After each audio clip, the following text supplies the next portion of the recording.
دكتور هشام، يعني هذه الفترة وهذه المرحلة تعتبر نقطة تحول في حياة الأمة العربية وبخاصة المصريين، وهذه المرحلة وهذه الفترة تحتاج لتضافر الجهود، يعني كل يذوب في بعض، يعني كل واحد ينسى بقى انتمائه لأي جماعة، بحيث ان احنا نتضافر بحيث نصل إلى كلمة لا إله إلا الله أو إعلاء كلمة الشريعة.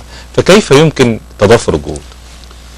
اولا كما قلت، زي ما قلت في الاجابه على السؤال الماضي، اولا لا شك اننا نحتاج الى الاعتصام بالله عز وجل.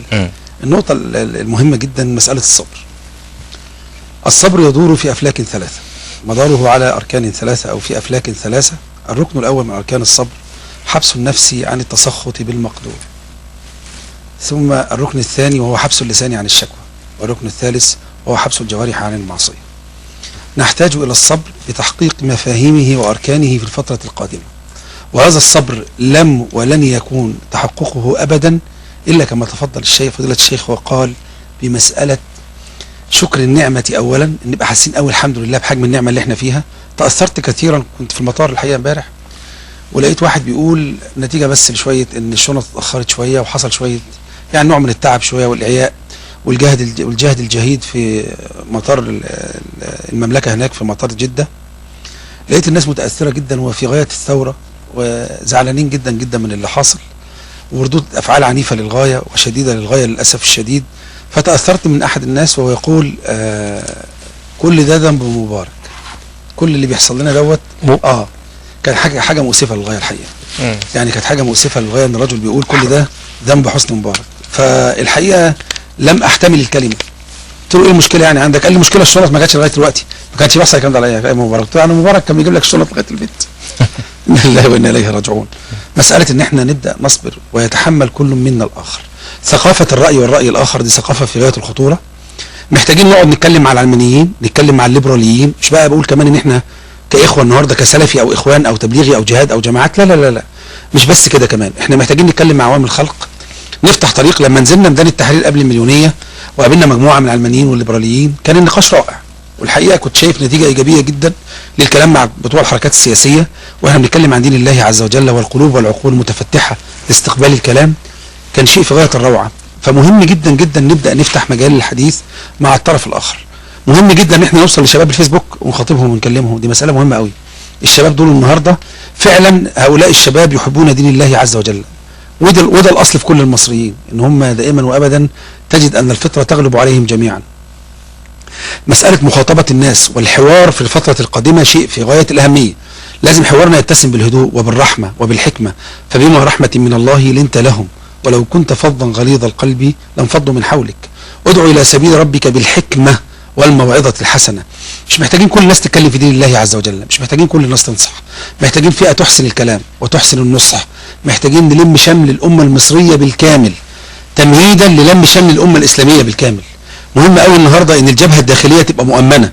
لازم نلتقي مع كل التيارات، مع كل الفئات، مع أصحاب كل الأفكار، نخاطب الناس جميعا. في التحرير قابلت واحد قبطي فقال لي لا طبعا في جمع من الناس موجود حوالينا، فقال لي أنا عايز أسألك عن مسألة حقوق الإنسان، تؤمن بحقوق الإنسان؟ فقلت له ومن لا يؤمن بذلك؟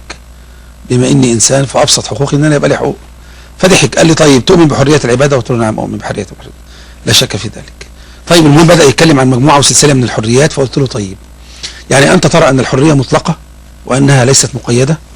قال قطعا. قلت له طيب هل يعني لو أنا الآن دخلت عليك البيت وأنت قاعد مع زوجتك في بيتكما وهي بملابس ما، تقبل ذلك؟ فقال طبعا بمنتهى السرعة وبمنتهى القوة قطعا لا. قلت له إذن أنت معي في أن الحرية مقيدة. هذا هو الدين الإسلامي، هذا هو الإسلام. الإسلام يقيد الحريات. أنت تريد أن تطلق الحريات، يعني أنت عايز نشرب خمرة واجي النهارده اخبط عليك بالليل وادخل عليك بيتك؟ قال لي طبعا لا. قلت له بس خلاص يبقى ما اختلفناش. عايز اقول ان في ناس كتير جدا ممن يطلقون على انفسهم انهم ليبراليين مش فاهمين يعني ايه ليبراليه. هم نفسهم الحركات السياسيه اللي قايم بيها مجموعه كبيره جدا من الشباب بياخدونا بالحضن. قالوا لي هناك الست اللي هناك دي لو قدرتوا تقفوا معاها كاخوه ده كافي قوي ان ميدان التحرير يبقى انتوا خلاص الحمد لله بقى ليكم الغلبه والبقاء في ميدان التحرير. فانتهى الامر بان الست دي اصرت انها تتصور معانا مع الاخوه اللي كانوا نازلين على اساس ان احنا نحاول ننيل القلوب والعقول، والحمد لله رب العالمين. في بعض الحركات السياسيه عماله تتصل بينا وتكلمنا. عايز اقول ان احنا الفتره القادمه دي ان شاء الله باذن الله تعالى يجب على كل مسلم عاقل ان يتحلى بالصبر، يتحلى بالاناه، يتحلى بالتؤده، يتحلى بالحلم، يواجه الناس، يخاطب الناس، ولازم نكلم كل الناس. لازم، انا اسف جدا، نكلم اللي بنطلونه ساقط، واللي فارق شعره، واللي بكسره باين. الكلام ده بقى خلاص، لازم ننسى الطريقه القديمه في مساله الدعوه الى الله عز وجل، والوقوف ان احنا بنسمع نفسنا وبندعو نفسنا قنواتنا لينا بس. لا، لابد من الكلام مع الجميع، وهذه المساله في غايه الاهميه. وانا اقول من هذا المنبر يجب على كل داعيه ان يتقي الله عز وجل فيما يعرف من علم، من باب قوله صلى الله عليه وسلم في الصحيح: رحم الله امرأ سمع مني مقالة فوعاها فأداها كما سمعها.